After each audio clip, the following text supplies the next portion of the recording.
I'm Austin Bilali, and I'm sitting here with Elijah Rogers. Pleased to meet you. Yes, same. My pleasure.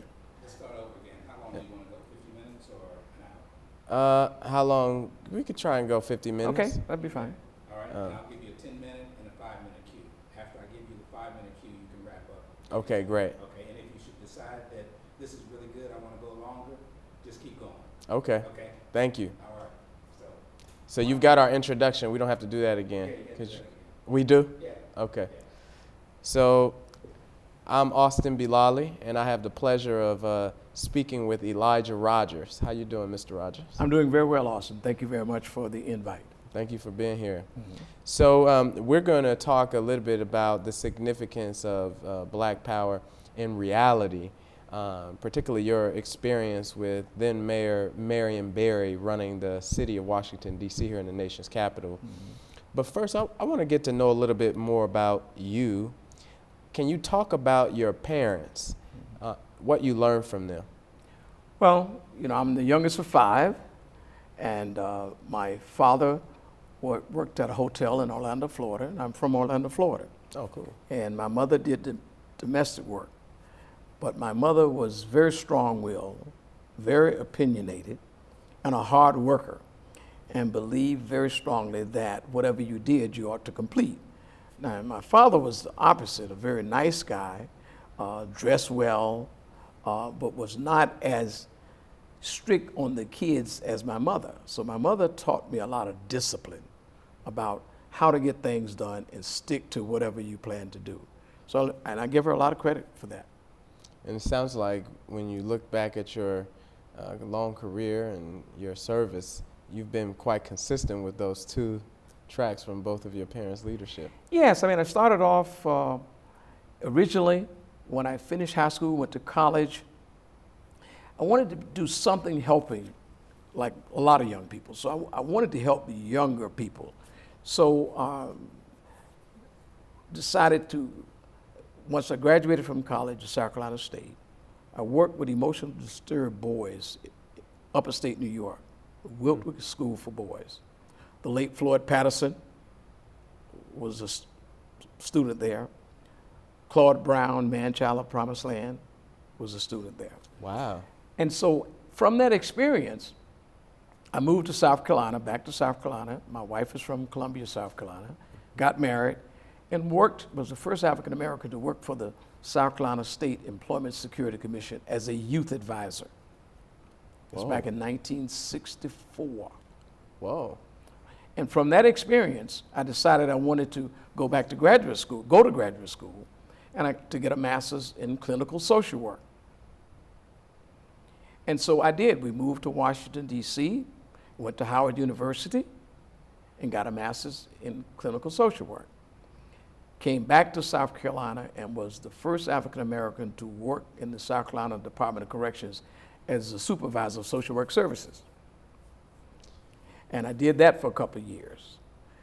Then I had an opportunity to move to Washington, D.C. to work with Sterling Tucker, who was then the head of the Washington Urban League, but was appointed the national director of the New Thrust, because at that time, there were a number of federal dollars coming into nonprofits to help urban cities and to help people living in depressed areas improve the quality of their lives. So the New Thrust program was to assist local urban leagues in organizing those families and making sure that some of their needs were met through local resources. So I did that for about 2.5 years. Then I decided I wanted to get a doctorate, but a dear friend of mine, a former assistant secretary at HUD, a fraternity brother, the late Sam, I'm blocking on his name, I'll think of it in a minute. Sam was the assistant secretary at HUD, and he started minorities in management and minorities in planning grants to selected universities around the country so that people of color would have an opportunity to get trained in urban planning and urban management. So I was the first urban fellow at Howard University in city management. Part of that, you had to go to school at night, but you had to work during the day. So I worked for the city manager in Bowie, Maryland. First African American to work on his staff. And going to class at night, studying, getting the latest theory and the concepts together. So I did that for 18 months. And because I had one master's, I was able to complete the work in 18 months instead of 2 years. Then I got an offer to go to Richmond, Virginia. And I was the assistant to the city manager, the first African American to work in the city manager's office in Richmond, Virginia. Subsequently became assistant city manager for administration. And stayed in Richmond 3 years. Then I went to Berkeley, California as the assistant city manager. And then subsequently became city manager 18 months later, 2 years later. Here in D.C.? No, in Berkeley. In Berkeley, okay. And so I was city manager in Berkeley when Marion Barry ran for mayor in 1978 in November and got elected. And he ran on the platform of trying to attract qualified men and women of color who could assist him in running the nation's capital. So he recruited me, along with other members of his team, to come to Washington as the city administrator. So in January of 1979, I became city administrator here in the district. And that is powerful. Background. The trajectory, starting even back from Orlando, Florida, to where you wound up is quite remarkable. You know, for young people who may be watching this broadcast, can you paint a picture for that first moment in 1964 where you started to get your legs in higher, you were actually working in a youth administration, and you could almost see foreshadowing for what you come to do. That period of time was a tumultuous period of time. It was a very different period of time in terms of race relations, et cetera. Could you talk a little bit about those years, 1964, 65, what it was like to be a black young person in that particular moment, and how did you relate at that particular time to the civil rights movement which was going on? Well, back in college in 1960, February, we had the sit-in demonstrations at A&T. South Carolina State was the second school in February 1960 to start demonstrating in the South. And a lot of dear friends of mine, the Congressman Jim Clyburn, Chuck McDew, the former chair of SNCC, Harold Bottinelli, my brother-in-law, Bobby D. Doctor, who was regional director of the Civil Rights Commission, a very distinguished career in civil rights throughout the country. They were participating. Unfortunately, I had to drop out of school and go back home to work to get more money to come back to school that second semester. But during that time, segregation was there. It was a part of the fabric of America. So people of color developed a bond whereby they constantly worked together. You didn't have to worry so much about where people were coming from. The common goal was to try to do something jointly to improve the quality of life of people, men and women of color. So it was unique, it was interesting, it was challenging, but there was a common thread of working together for good, and you didn't have to worry so much about people having your back, because that's all you had, family and people you were working with. And in 1965, in that same period of time is when the slogan Black Power was first used, at least in recorded history. And there's been some controversy about the term. People have said that, well, it was a good slogan, but there was no program or agenda attached to it. Others have said that actually, in fact, there was an agenda attached to that slogan. Can you talk about, at the time, had you ever heard the slogan Black Power? And what did it mean to you at the time, if you can recollect? Well, we had heard and used power itself, and I think the movement at the time that brought about Black Power, the emphasis was on black people having some say-so over their lives. Now, I don't think we completely understood all the ramifications of what it meant, or what it would lead to. But the concept made a lot of sense to us. And so after 1965, and after some new legislation the late President Johnson signed into law, that was a tremendous challenge. You have this new legislation on the books. How do you put things into practice? And so a number of cities around the country started selecting in 1967, Gary, Indiana, Richard Hatcher, Carl Stokes in Cleveland. Subsequently became Maynard Jackson in Atlanta, Coleman Young in Detroit. Walter Washington was the appointed mayor commissioner here in Washington, and he was the first elected mayor. And then Marion Barry was the first one in 1979 that talked about a complete transformation and implementation of getting people with the skills, men and women of color, and giving them an opportunity to demonstrate to the world that they could manage these resources and also improve the quality of life of people in the city who needed it. And that was a challenge. And that's what we all worked for, we worked toward, and we all supported each other in trying to do. But the key was you had to understand the financial implications of the city. It's one thing to be in power. It's another thing if you don't understand what makes up power. We're going to come back to this Okay. topic a lot, and so that's really a useful thing there, is that the power, to the term black power, there's the winning of an election and an opportunity to wield power, and then there's the actual challenge of wielding the power. Yes.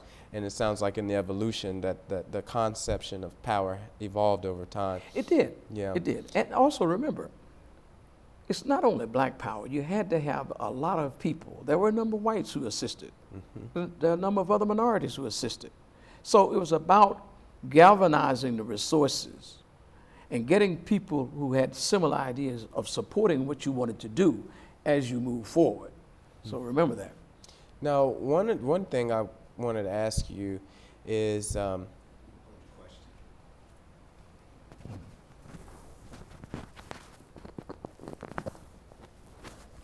Should I button this? No, we just want to get this cord. Okay, good. one of the questions that I think a lot about is, if you look back at the story of African Americans in the Deep South and the Civil Rights Movement, all of that, the images of black people were in rural areas primarily. And I know when the civil rights organizers were doing a lot of their work, they were operating in the context of, sharecropping and things like that, maybe similar to what you saw in Orlando. Can you talk a little bit about the significance of the rise of cities in the lives of African Americans in that period that you've been talking about, in the late 60s, early 70s? More African Americans were leaving rural areas, leaving agriculture, going and moving into cities. Could you talk about what the significance of cities meant at that particular time for black empowerment? Well, because after the civil rights legislation went into law, it had to be implemented. And so as more African Americans who owned their own businesses had opportunities to expand, a number of African Americans moved from the inner cities out to the suburbs. All right, that left a tremendous void. You had a number of people living in large urban metropolitan areas who never had the resources and or the quality of life. So you had to have people to come in, professional types who were committed to try to make a difference and change that. So as you got more elected officials, more responsibility was placed on them to really learn all aspects of governing. Okay? So you can get elected, but you also then, you have to govern, you have to manage your resources, and you have to do it in a way that you try to help everybody in a city. Because you got all kinds of people who make up cities. So it's just not African Americans, you got all other people of color, you have whites. So you got to balance all of that in managing your limited resources and put it in an effective manner so everybody's getting something. And that was a tremendous challenge on the management side and the planning side. A lot of negotiation and Negotiation, understanding the financial aspects, because at the city, county, and state level, money controls most things in America. And if you do not understand how to manage your resources, you really can't do some of the things that you say you want to do. You can have the best feeling about helping someone, but if you don't know how to help them, it doesn't do much good. So you got to manage, put all that together. Marion Barry was very creative, very smart. He understood the financial aspects of the city. He was a former chair of the Committee of Finance and Revenue for the district. So he had the vision that you could take Washington, D.C., and we could become an urban management laboratory for men and women of color. So we hired more women in management positions than any other major city in this country. We had more minorities in critical management positions than almost any other city in this country.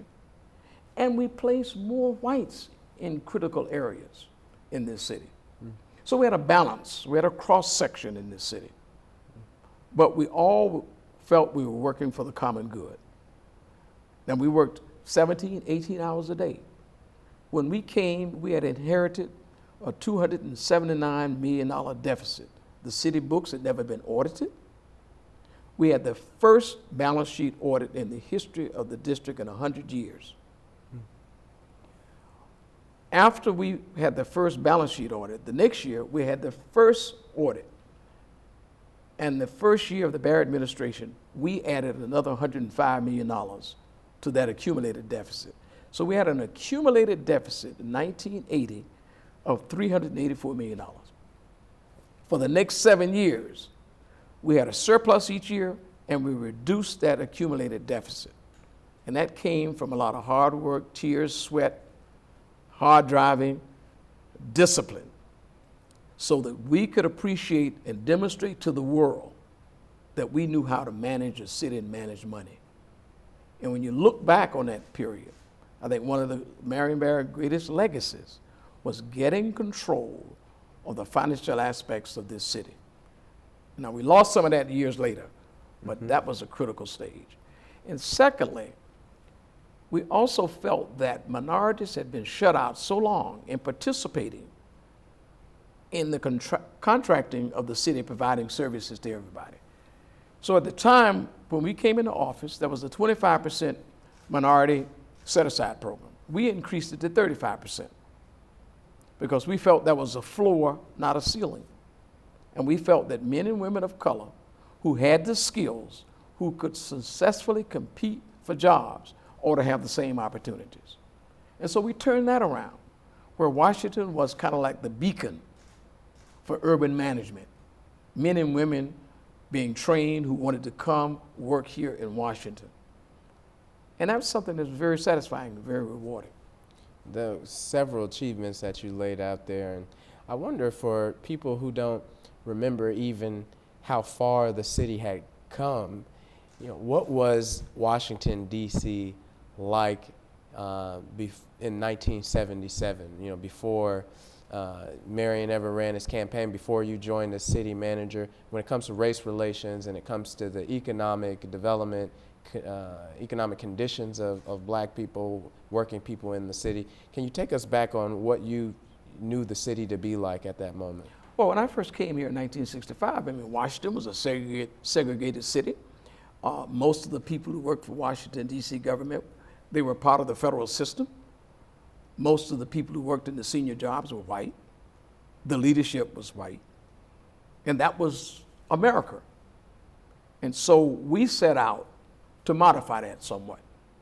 We felt that it was only right and fair for men and women who had the demonstrated skills to give them an opportunity to come to Washington to demonstrate that they could help manage and make the city a better place. And we set out to do it, but we were also fair. We balanced it, and we felt we had to be balanced. So we had people of color, whites, we had everybody. We had literally a rainbow of department heads who were working in the city for a common goal, improving the quality of life. The whole trash can or trash collection, people take it for granted, but the super can that we take for granted today, that started under the Barry administration. People didn't believe it would work. And that was a new invention, new management technique that we brought the super can here in Washington. And now it's in every day. People just trash and everything is collected. And people use the can. But that started under Marion Barry. You all were achieving so much, and it was such a big shift in the history of the nation's capital for the people who were involved. I wonder, is there a particular moment or story where you got an opportunity to talk with some of the people you were trying to support and improve their quality of life, or maybe a family or an experience that you had as city manager here interacting with some of the residents who were benefiting from these achievements? Anything come to mind? Well, yeah, if you go back to the summer jobs program, Marion Barry started and created the summer youth job program. Give young people in this city an opportunity to work during the summer. Thousands and thousands of people and their families were benefited. Hundreds of families used to come up and talk to the mayor and myself about they really appreciated what the mayor had done in the city council to give the young people and their kids an opportunity to earn money during the summer, earn life skills of work, and to put some money to help them go back to school. And so even today, I just attended a funeral for a dear colleague of ours. I had young people at the time, their parents worked for us. People in the church came up and said, you know, Mr. Rogers, we really appreciate what you and Marion Barry and others did to help us to get to where we are today. Because without those summer jobs program, we don't think we would be where we are today. So that was very gratifying. And it's always gratifying to walk the streets and you see people and they kind of comment about, quote unquote, the old days. So let's talk a little bit about some of the internal pieces of what it looks like to run a successful administration, as you all were able to do. One of the questions I have is about these fantastic programs cost money. And I think, I'm not a finance major, but I think that revenue and expenses are pretty much the income statement, and you either have to cut your costs or you have to increase your revenue somehow in order to do all of the amazing things you all were able to do. Can you talk about what was your philosophical approach towards financing the business of government? Well, because I had worked in other places and I had seen it done up close in Richmond, Bowie, and Berkeley, I came here and I told the mayor, then mayor, that we were going to demonstrate to the world that we knew how to manage monies. And so one of the things people will tell you looking back 38 years ago, we had some of the most talented men and women of color, highly trained in Marion Barry's first term. And we were determined, working 16, 17 hours a day, we were determined to make sure that we knew where every dime was. And we worked at it.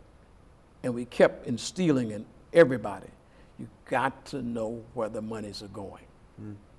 You cannot manage anything, even your house budget, if you don't know where the money is going, where it's coming from and where it's going. You have to live within your means. And a lot of people say, well, you know, that's a conservative kind of outlook. No, it's a realistic outlook. It's take your household budget.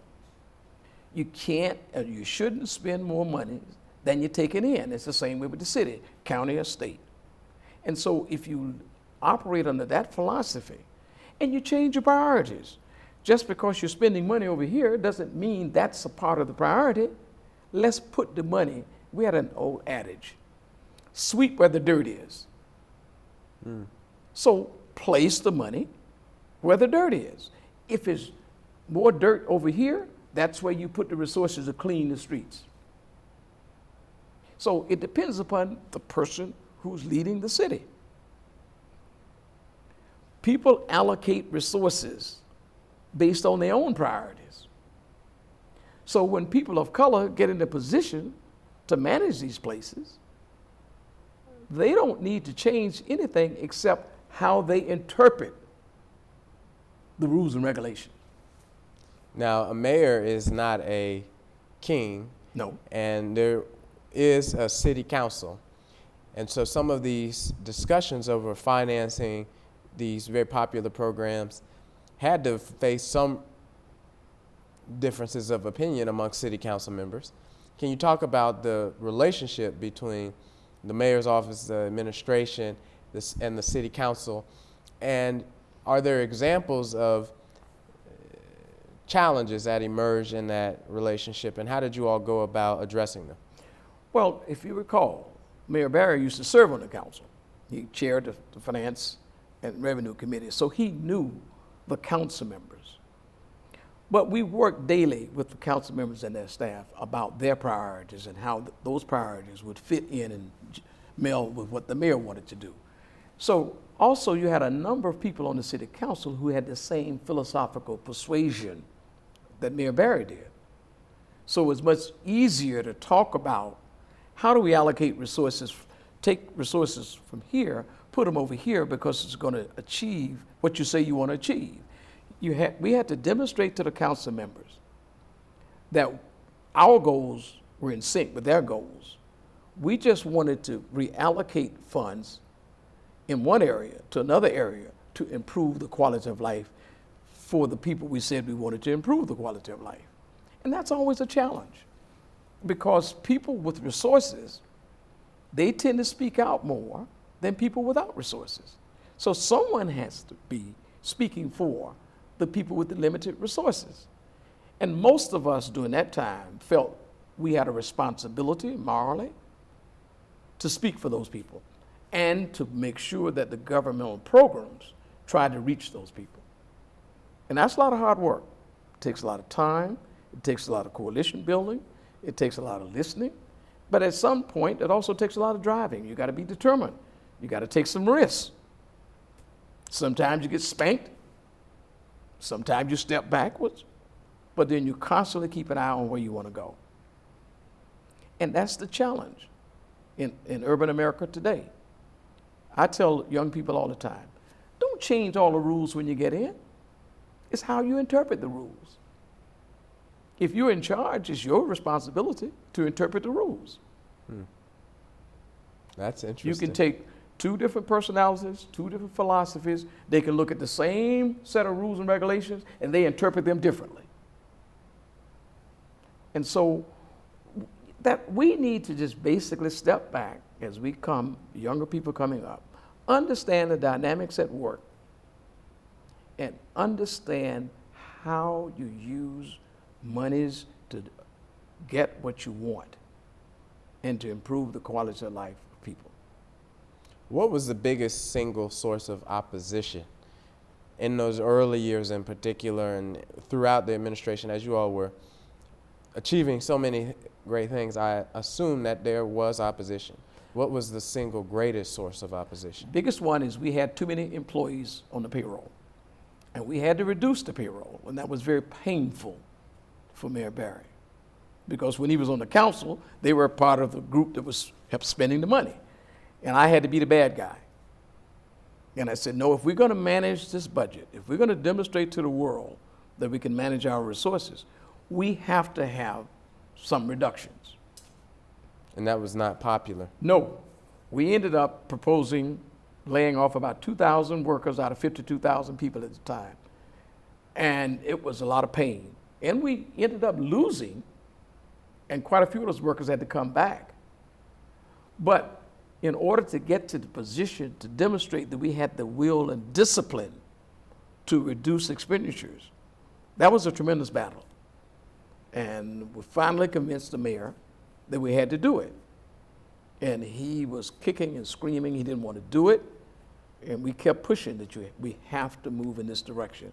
Because remember, Washington was a creature and was still controlled by the Congress. So we had to demonstrate to some of those Congress people from the South who still had a certain mentality about Washington, about Marion Barry. We had to demonstrate that we knew what we were doing. And so talking to their staff people on the Hill, and they said, Elijah, if you and the staff and the mayor, if you can do it, then we will give you slack in some other areas. So we ended up, it worked. So you had to manage the city's finances well in order to win the long game. We had to because, see, when we came, Washington, D.C. checks were issued by the federal government. The Limited Home Rule Act required us to set up a separate banking account in April of 1979. So we had to manage the monies. Because it used to be you could write a check, you were part of the federal government, and the federal government operates at deficit financing. Most states and cities around the country, you have to have a balanced budget. So we were required to demonstrate that we could get control of the financial side of the house. And we did it. Now, Marion Barry obviously was very popular in the city. Yes. But there were also detractors. And I wonder at the time, during the administration, what was the relationship like between the administration, the things that you all were trying to get done, and the media, particularly local media here in Washington, D.C., national media, and how did you, from a public relations side, communicate, or did you try and communicate what you were trying to achieve? How did that work, that relationship with the media? We had a pretty good, remember, Marion Barry was one of the brightest, most talented individuals you would find, and smartest, probably one of the smartest public officials anywhere. So his first term, he had pretty good relations with the media. The late mayor problems started later. They were personal problems. So we talked to the media. They came in, they had access to the department heads, and so we talked to them constantly. We told them what we were doing. And so I would venture to say that Mayor Barry relations with the media the first term was pretty positive. Now, when he ran into his personal problems and demons, that's when a lot of the issues started. Interesting. Yeah. And was that a coherent piece of your strategy to appeal to the media? Did you have a communications piece Yes. with all of this? And could you talk a little bit about your approach towards communicating with people directly about what you wanted to get done? Two things. Alan Grip, who was our director of communication, former media type, stayed in constant contact with the media. But our best person was the mayor himself. His style of communicating, his style of being a regular guy, he could go to all parts of the city and talk to anybody. And that was refreshing. So people could touch and feel Marion Barry. Okay? And that's why he was so beloved. He knew the city backwards. He knew the financial side of the city. He knew the political relationships in the city. And so he could relate to a lot of the issues and the people. And we had to back it up with a demonstrated level of competency to get the job done. So he was kind of like Mr. Outside, and I kind of played the Mr. Inside role. That's really fascinating.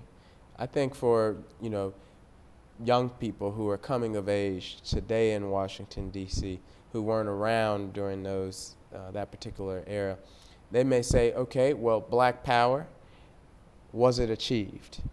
And there were many changes. There have been many changes in the city of Washington, D.C. since the late 70s, going through the 80s, through the 90s. When you look back on what you all did as an administration and your own impact, would you say that Black Power was achieved? Well, I wouldn't call it Black Power. What I would say is that people of color demonstrated that they could manage this city and improve the quality of life for everybody in the city. Now, if you want to then translate that to say that most of the department heads who were people of color, then that's Black Power, fine. But you can't improve something in a city this diverse without everybody participating. You just can't do it. There's no such thing as one ethnic group doing everything. So we were able to accomplish a lot by being inclusive, but we kept our eye on where we wanted to go. We knew both whites, blacks, Hispanics, and everybody in the cabinet, Asians, we had a common goal. We wanted to improve the quality of life for people who needed it. So we were not fighting each other. And that helped a great deal. The coalition building. Yes, it helped a great deal because every day when you came to work to put in 15, 16 hours, you knew the people working next to you, you were working toward the same thing. But you know, some people will say, well, you were able to do that internally in your administration. How were you able to do some of that bridge building in Washington, D.C. As a city on the whole? Washington, D.C., during Marion Barry's first term, you had all this new development. White developers and African-American developers, for the first time, were able to work together for the good of the city. It used to be all white developers. It used to be majority of the workforce in senior positions were white. We changed that. We said it can be both. The key is getting people who are competent, who are qualified, and who got the commitment, and give them an opportunity, they'll do the same thing. So we demonstrated that it could work. And I think that's going to be, when looking back in history, when they rewrite the books, I think they will write that you had a group of younger people coming into this city dedicated for real change, and who didn't mind working, but who also didn't mind reaching across the aisle, as it were, working for the common good, and challenging some old conventional ways of doing business. So you've been watching the news like I have and seeing the Black Lives Matter movement. Yes. And the protests that have happened across the country resonate in a lot of ways with the period in the 1960s when you were a young person. I wonder what advice you have for those among them who are thinking about winning elections, winning political power at the local level. First, understand what it means and how does the local system work. Because we have 50 states, thousands of cities. Cities are creatures of states. The state constitution defines what the city can do. Then the city has its own charter. So first, understand where you're working. See, it's one thing to talk about, I want to be in power. And it's another thing, once you get in power, how do you get anything done? So you got to understand the system that you're trying to change.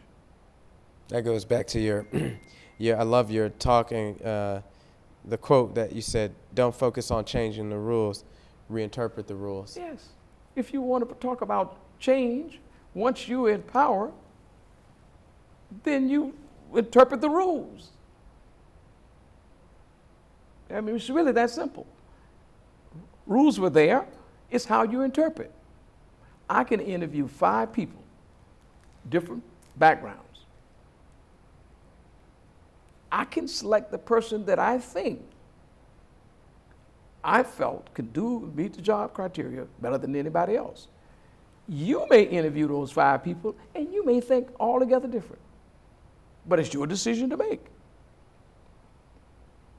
So once you get in that seat, you then ought to understand the dynamics and interpret the rules and regulations without violating anything. Okay? And that's the flexibility you have as a public administrator. And what do you think are the biggest opportunities and the biggest challenges facing city managers and progressive administrations that are coming of age now and looking to run modern U.S. cities? Understanding the legal authority of what creates the city, the foundation and or state, then understanding the financial aspects. Where does the money come from? What are the elements of the taxes? Who's being taxed? What are the percentages on this side of town versus the other side of town? How is it administered? Understanding all aspects of the financial conditions of the city in all the elements of it. Once you understand it, then you're in a better position to plan your strategy of how do you move forward. So it's one thing, again, to talk about getting elected, but once you get elected, then what are you going to do? You can't pass a bill by yourself. So you got to build some coalitions. You got to get, if it's 9 members on the council or 11, like in the or 13 in the district, you got to get 7 people, including yourself. You can't change anything. So if you don't understand how to get those 6 other people to vote with you, you're not going to change much. It's the same way. If you get elected to be mayor, what are you going to do? Why do you want to become mayor? Do you want the perks of the office, or do you want to bring about significant change? And in order to bring about this change, that means everybody's not going to get what they want. That sounds like a difficult message to deliver to people who are. It is, but it's the right message. I want to become mayor because I want to do certain things. Okay, that means I may have to take resources from over here to put over here. If I do that, I'm going to make some people angry. But if our common goal is to improve the quality of life over here, then there are certain things executive-wise we have to do, and there are certain risks you have to take and be willing to take. You've mentioned that a number of times, the importance of focusing on the common goal. Yes. That working backwards from that goal, we can work through our differences. You can, and you can appreciate them. People talk about affordable housing. Someone has to pay. Nothing is free. So if it's affordable, that means I have to take resources, members of the city council, from over here that we were spending money for the last 5 years, but I want to put it over here to provide an adequate subsidy so we can keep people in this city.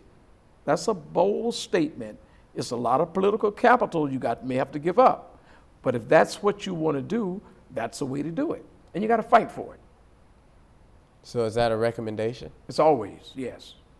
So just so we get that on record, yes. What would you advise we do about the affordable housing crisis in I DC? believe with a $14 billion budget, with 670, 680,000 people, that there are enough resources in this city to improve the quality of life and affordable housing for people who live here.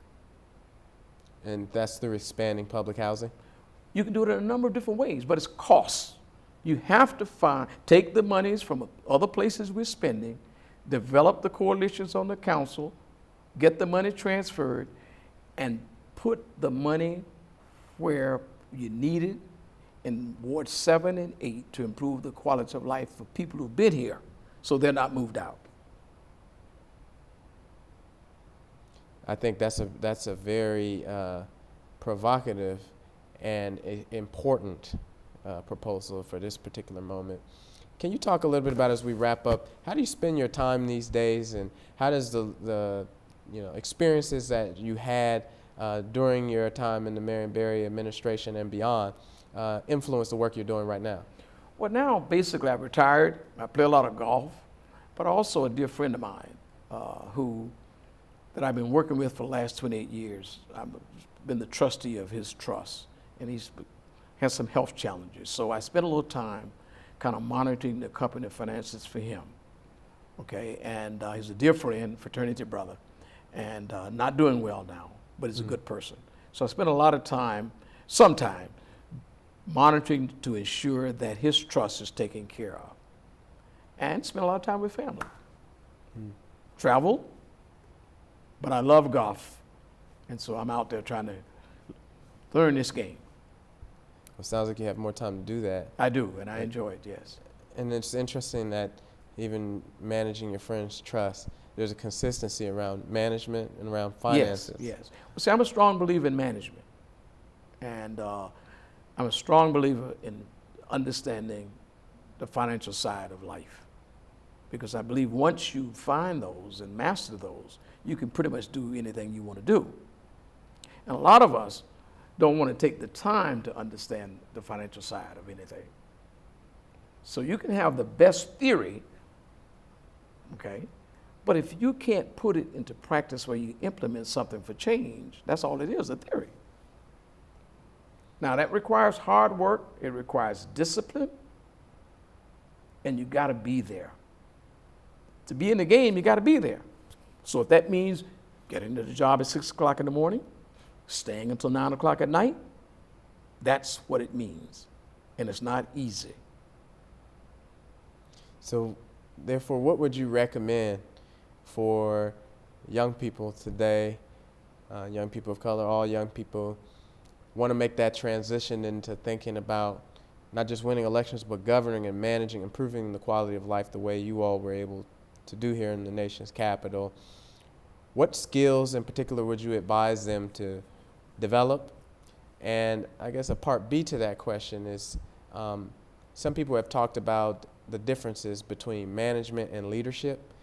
Do you see the two as the same thing? And what would you recommend for young people who are looking to be leaders in our communities today? You can be an outstanding leader and have excellent management skills, okay? But most people will tell you you can be an outstanding leader and not necessarily have the management skills, but you have the ability to find people with those skills and delegate to them the authority to run the ball. So it's just a matter of what you want to do, all right? Marion Barry was a leader, but he was also smart enough. He knew, for example, this city backwards. He knew it backwards, and you couldn't BS him. But he was more of a leader than a manager. He knew, for example, that if he were going to achieve what he wanted to achieve, he had to bring in somebody who could help him manage the city. So he ran on the platform of coming up with one of the best city managers in the country. And fortunately, they found me. Luck. But anyway, so it worked. And we clicked. And he had a line that convinced me to come to Washington. I was almost going to Richmond, Virginia as the first black city manager in the South. That was one of my goals.